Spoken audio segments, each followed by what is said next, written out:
If you were throwing, like, the most exclusive VIP party in history and every single A-lister rejected your invitation at the very last minute, what would you do? Yeah, that is a rough scenario. You'd probably want to just burn it all down. Right, exactly.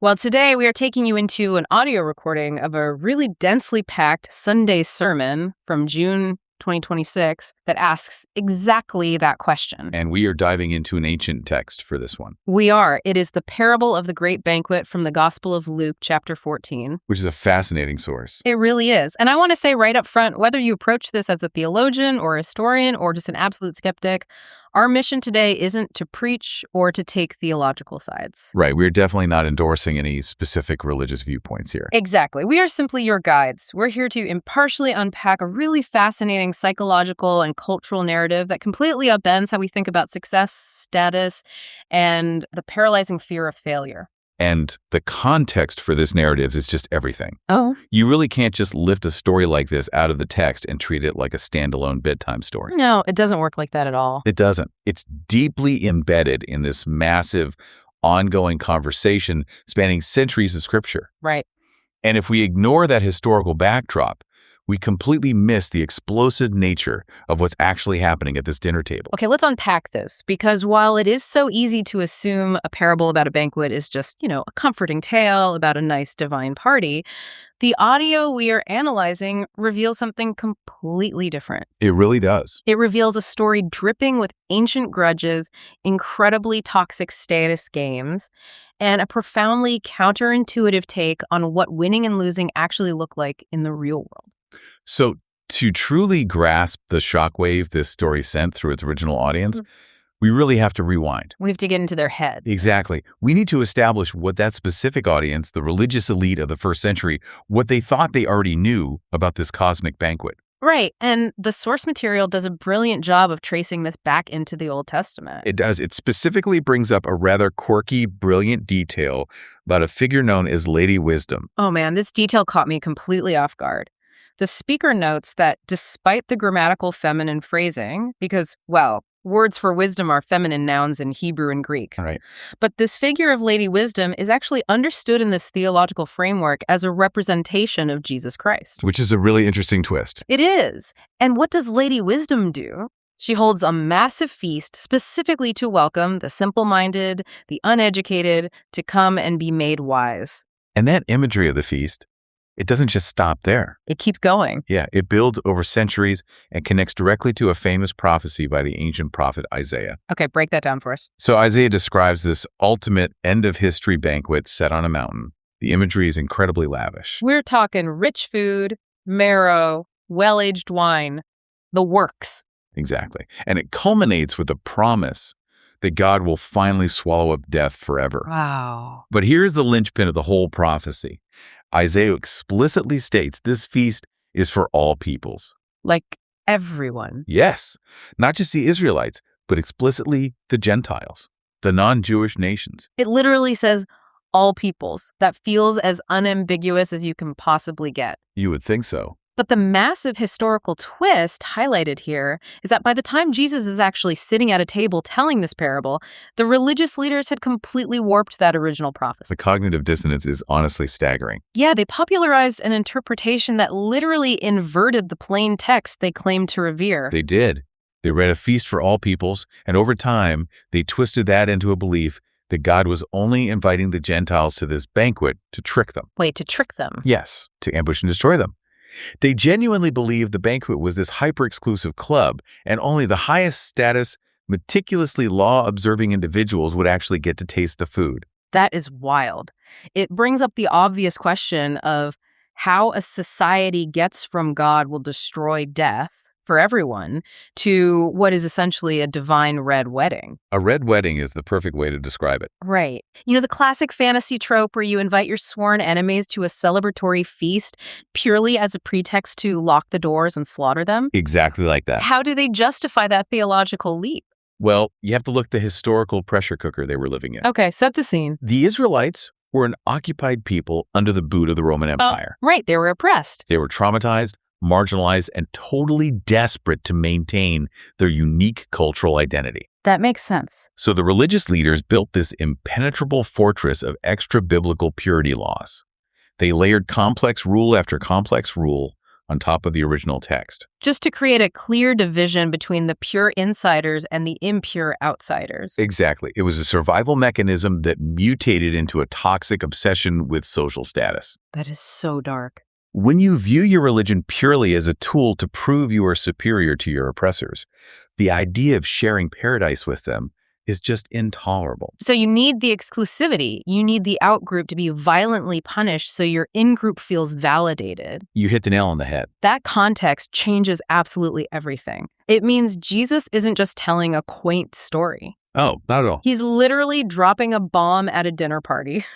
He is sitting at a table surrounded by these exact high-status individuals who are using religion for social climbing. And because they are so utterly blinded by this need for exclusivity, they completely fumble the actual VIP invitation when it's handed to them. So he tells the story about a man throwing a great banquet, right? Right. And everyone at the table immediately understands the man represents God. And he sends out invitations to the elites. Yes. And you have to remember, in that culture, a banquet is not just a meal. It's social currency. It's political maneuvering. Exactly. When you invite powerful people to your feast, their presence elevates your honor as the host.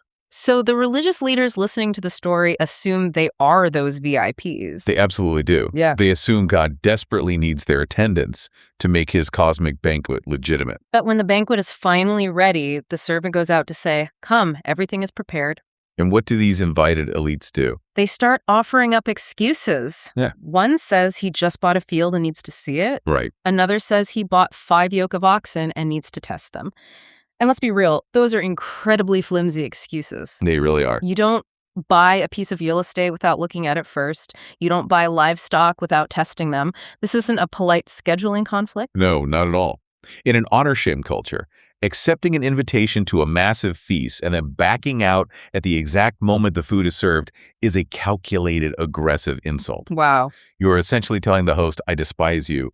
My new dirt and my cows are more valuable to me than your honor. And by doing this collectively, they are attempting to humiliate the host in front of the entire community. Precisely. They are putting the very existence of the banquet in jeopardy. It's like turning your back on someone in the middle of the town square. Exactly. And the host's response in the story is pure anger. But he doesn't cancel the party. No, he doesn't. Instead, fueled by that rejection, he tells his servant to go out into the streets and the alleys. He says to find the poor, the crippled, the blind, and the lame. He brings in the people who, in that social hierarchy, offer absolutely zero reciprocal social glory to the host. Which is a massive insult right back to the elites. And when there's still room, he escalates it even further. He really does. He says to go out to the highways and the hedges and compel the Gentiles to come in. And that specific word, compel, it carries so much weight here. How so? These individuals out in the hedges are of such incredibly low social standing, so far outside the accepted boundaries of religious purity, that they would never in a million years believe an invitation to God's table was real. They would assume it was a cruel joke. Exactly. They literally have to be forcefully persuaded, compelled to understand that the doors are genuinely open to them.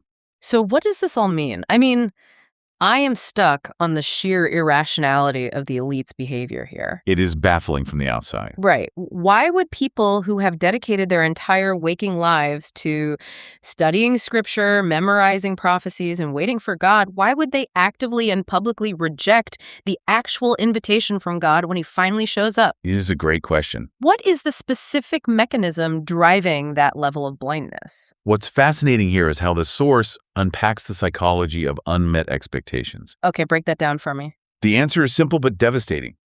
They rejected Jesus because he refused to play their status games. Oh, wow. He didn't look or act the way their self-serving theology demanded. He healed people on the Sabbath, which shattered their made-up purity rules. Right, and he sat down and ate meals with tax collectors and known sinners, which just completely tanked his social credit score. Exactly. He even physically disrupted the temple economy. Which, we have to remember, wasn't just a place of worship. Right. It was the financial epicenter, the local bank, the marketplace. He threatened their entire societal structure. So to follow him meant abandoning the very hierarchy they had used to build their power. It meant taking up a cross and embracing public shame. Which they were never going to do. Exactly. Yeah. And the argument is that, in their own judgment, these elites actually believed they were holier than God in the flesh. That is a staggering thought. It is. They had forged a highly specific mold of what righteousness was supposed to look like, and when God himself didn't fit into that mold, they decided God was wrong. You know, it is so easy to sit here thousands of years later and judge those ancient elites for playing toxic status games. Oh, definitely. But what becomes really uncomfortable is the pivot the speaker makes next. The sermon argues that we are doing the exact same thing today. We just have a different metric for success now. Exactly. We shift from an ancient historical critique into a very pointed warning about a modern temptation. And we might call it the temptation of kumbaya Christianity. Or really just a sanitized, frictionless approach to spirituality in general. Yes, exactly. It's this pervasive modern assumption that if a spiritual path is genuine, or if God is truly at work in your life, the result will look like absolute consensus. Right, pure harmony. Everyone sitting in a circle, getting along. And if there is tension or suffering, we just automatically assume something has gone terribly wrong. But if you actually look at the historical text, that frictionless image completely falls apart. It really does. The speaker insists that Christ accomplished salvation through profound conflict, massive cultural opposition, and agonizing physical and relational suffering. I mean, just think about the crucifixion. To every single person watching, his shameful execution appeared to be the ultimate, undeniable failure. But the core theological claim here is that God utilized that exact rejection, that specific human rebellion, to actually save the world. Okay, wait, I have to stop us here. Sure, what's up? Because this goes against every instinct of self-preservation we possess. Isn't the whole point of adopting a spiritual practice or searching for meaning supposed to be about finding inner peace? That is the common assumption, yeah. Right. It's about lowering your blood pressure, avoiding strife, and creating harmony. It is incredibly jarring to our modern sensibilities to be told that experiencing deep conflict or looking like an absolute failure to society might actually be proof that things are functioning exactly as intended. It is incredibly jarring. It feels entirely backward. Totally backward. But if we connect this to the broader logic being built, it grounds us in a very challenging reality. Okay, let's hear it. The text is arguing that pursuing divine righteousness, like doing what is truly selflessly right, will inevitably and necessarily put you in direct conflict with the systems of the world. Because human systems are universally built on power, status accumulation, and self-preservation. Exactly. And a system built on sacrificial love is inherently disruptive to anyone hoarding power. Precisely. If a person attempts to walk that path of true sacrificial righteousness, it will put them at odds with modern societal expectations. Just as surely as it put Christ at odds with the religious elites of his day. Exactly. The friction isn't a bug in the system. The friction is the feature. And the brilliance of this audio is that it doesn't just leave this as high-level abstract theology. No, it makes it very practical. It drags these concepts right down into the mud of our daily routines. It applies this embrace of conflict to our closest, most mundane relationships. What the text refers to as our vocations, our roles as husbands, wives, and parents. And this is where the psychological insight cuts deepest. Oh, for sure. The speaker points out that our baseline human nature, what the text calls the sinful flesh, craves nothing more than approval, ease, and comfort. We just want the path of least resistance. Right. But true discipleship and truly loving another human being fundamentally requires suffering for their benefit. The examples in the sermon are relentlessly practical. They are. It talks about how husbands are tempted to view love through the lens of easy romance. You know, the chocolates, the flowers, the things that get a positive, immediate reaction. But the calling is actually to suffer for their wife's benefit, which sometimes means doing the hard thing, even if she vehemently opposes it in the moment. Exactly. And then wives are tempted to offer respect or submission only when their husband, quote unquote, deserves it, or when he's succeeding. But the challenge is to honor him, even when he looks like a complete, shameful failure to the rest of the world. Because Christ looked like a shameful failure on the cross. Exactly. And the parenting example, man, that is the one that will resonate with anyone who has ever tried to raise a child. Oh my gosh, yes. The temptation of taking the easy way out. Imagine it. It's late, you're exhausted, the child is throwing an absolute tantrum. And the easiest thing in the universe is to just hand them a screen. Hand them the iPad to buy yourself 5 minutes of silence. You yield to the tantrum specifically to avoid the interpersonal conflict. It is the iPad temptation, and it is so universally real. It really is. It's almost like setting a dislocated shoulder. Your natural biological instinct is to just leave the arm alone. Because trying to move it causes immense immediate pain to the person you love. Right.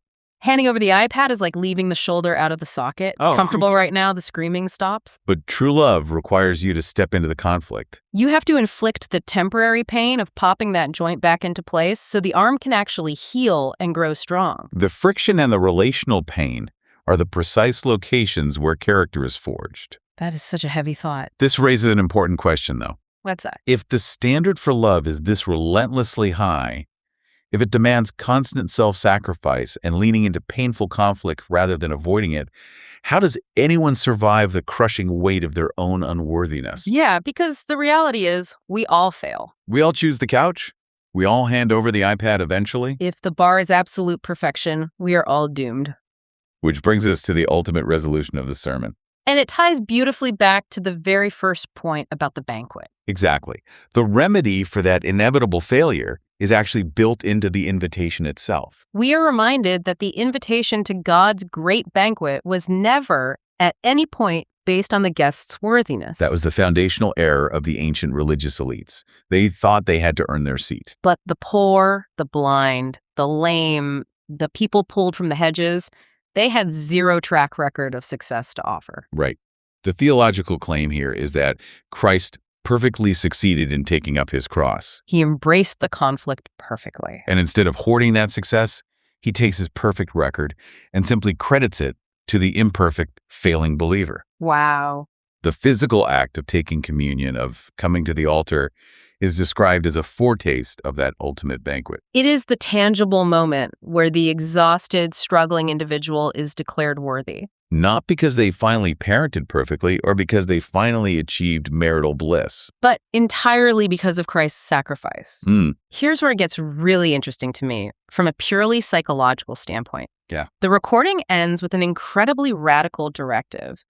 It tells the listener that after receiving this grace, you are actually sent back out into the world to fail. It's so countercultural. It really is. Yeah. You are explicitly sent out to suffer, to experience worldly shame, armed with the profound knowledge that Christ recreates the world precisely through your weakness. It completely dismantles the modern obsession with flawless performance. Totally. You aren't being sent out to conquer your industry or have the most pristine family. You are sent out knowing your ultimate worth and security are already entirely guaranteed. And that absolute security frees you to engage in the incredibly messy, failing, agonizing work of actually loving other human beings without constantly worrying about your own ego. The psychological liberation in that idea is just staggering. Think about the sheer volume of anxiety we carry every single day. We are terrified of failing. Terrified of looking incompetent, of losing social status, of permanently messing up our kids or our careers. But when you take the pressure off achieving flawless worldly success, you completely neutralize the fear of failure. It transforms failure from this catastrophic, identity-destroying event into just a normal, expected part of the friction required to live a meaningful life. It's so liberating. If we look at the entire arc of this deep dive, the progression is remarkable. We started by examining an ancient group of religious elites who completely misunderstood a prophetic feast because they were paralyzed by the need to protect their social status. Right, the status games. Then we unpacked how pursuing genuine love and righteousness actually necessitates stepping into conflict with the easy ways of the world. The friction is the feature. Exactly. And we arrived at this radical countercultural embrace of earthly failure. It's a huge journey. And even if a listener steps completely outside the theological framework of this specific text, the psychological freedom in that message remains immense. Oh, totally. Letting go of your status anxiety and refusing to let the terror of failure dictate your relationships is the foundation for a profoundly resilient life. It shifts the goalposts of human existence entirely. It really does. And that leaves us with a final thought I want you to carry with you this week. I love these. We've talked about how our biological default is self-preservation. We want to avoid the argument, skip the hard conversation, hand over the iPad just to make the screaming stop. Yep.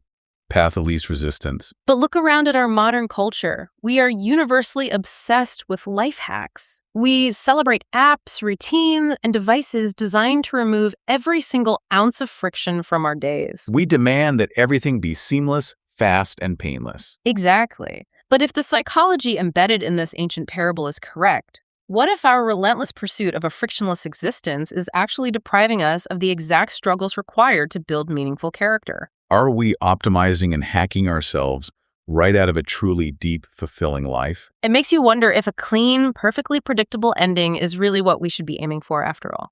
Thank you so much for joining us on this deep dive. Until next time.